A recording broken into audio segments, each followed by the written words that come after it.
नमस्कार, मैं हूँ विजय और आप देख रहे हैं यूबी न्यूज। इतिहास गवाह है कि भारतीय संतों ने योग और ध्यान के बल पर पूरे विश्व को चौंकाने का काम किया है। उन्होंने कठोर साधना के जरिए इंद्रियों पर संयम रखा और शरीर को हर मौसम के अनुकूल बनाकर भी लोगों को हैरान कर दिया। यही वजह है कि योग और अध्यात्म के मामले में भारत का स्थान शीर्ष पर है। हर साल दुनिया भर से लोग योग और ध्यान की बारीकियों को जानने और सीखने के लिए भारत आते हैं। आज हम आपको मध्य प्रदेश के एक ऐसे संत के बारे में बताने जा रहे हैं जिनकी एक झलक पाने के लिए न केवल देश बल्कि विदेशों से भी भक्त आते हैं। हम बात कर रहे हैं सियाराम बाबा की, जो अपनी साधना और सिद्धियों के लिए प्रसिद्ध है। आइए जानते हैं सियाराम बाबा के बारे में कुछ रोचक और हैरान कर देने वाली बातें। सियाराम बाबा मध्य प्रदेश के खरगोन जिले के नर्मदा तट पर स्थित भट्टियाण आश्रम के संत थे। उनकी उम्र को लेकर कई तरह की चर्चाएं हैं। कुछ लोग मानते हैं कि उनकी उम्र 80 साल के आसपास थी, जबकि कुछ का कहना है कि उनकी उम्र 130 साल थी। मीडिया रिपोर्ट्स के अनुसार उनकी वास्तविक उम्र करीब 109 साल थी।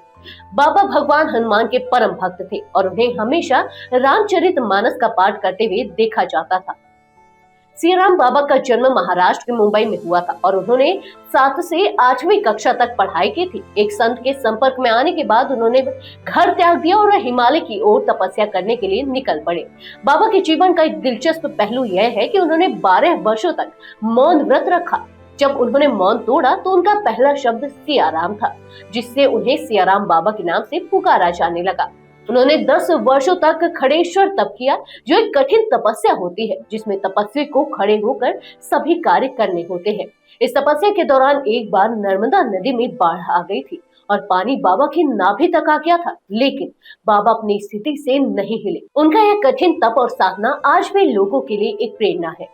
सियाराम बाबा की एक खास बात यही थी कि वह दान में सिर्फ 10 रुपए ही लेते थे। अगर कोई उससे ज्यादा दान देता तो वह बाकी पैसे लौटा देते थे।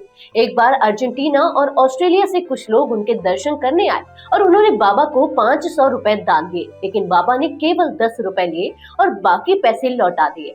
बाबा का मानना था कि दान का उद्देश्य केवल समाज सेवा होना चाहिए, न कि व्यक्ति की भौतिक संपत्ति बढ़ाना। सियाराम बाबा ने नर्मदा घाट की मरम्मत और वहां शेड बनाने के लिए 2,57,00,000 रुपए दान किए थे। इसके अलावा एक निर्माणाधीन मंदिर के शिखर निर्माण के लिए भी उन्होंने 5 लाख रुपए का दान किया था। उनका यह योगदान समाज के लिए हमेशा याद किया जाएगा। सियाराम बाबा का जीवन बहुत ही साधारण था। वह सर्दी, गर्मी या बारिश हर मौसम में एक लंगोट पहनकर ही रहते थे। ध्यान साधना के माध्यम से उन्होंने अपने शरीर को मौसम के अनुकूल बना लिया था, जिससे ठंडी और गर्मी उन्हें प्रभावित नहीं करती थी।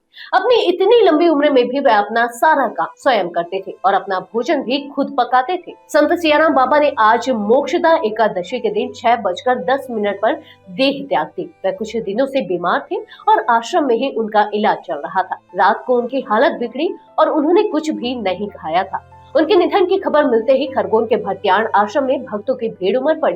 बाबा का अंतिम संस्कार आज शाम को नर्मदा नदी के किनारे किया जाएगा। सियाराम बाबा का जीवन एक साधना, तपस्या और समाज सेवा का प्रतीक था। उन्होंने अपनी लंबी उम्र में न केवल योग और ध्यान की शक्ति को साबित किया, बल्कि समाज कल्याण के लिए भी महत्वपूर्ण योगदान दिया। उनके जीवन की सादगी और उनकी साधना आज भी लाखों लोगों के लिए प्रेरणा का स्रोत बनी रहेगी। तो ये थी हमारी आज की एक खास रिपोर्ट। आपको ये कैसी लगी, अपने विचार हमसे साझा करें। इस वीडियो को लाइक और शेयर करें, साथ ही चैनल को सब्सक्राइब करें। यूबी न्यूज आपके लिए लाता रहेगा देश विदेश से जुड़ी ऐसी ही तमाम खबरें। तब तक के लिए धन्यवाद।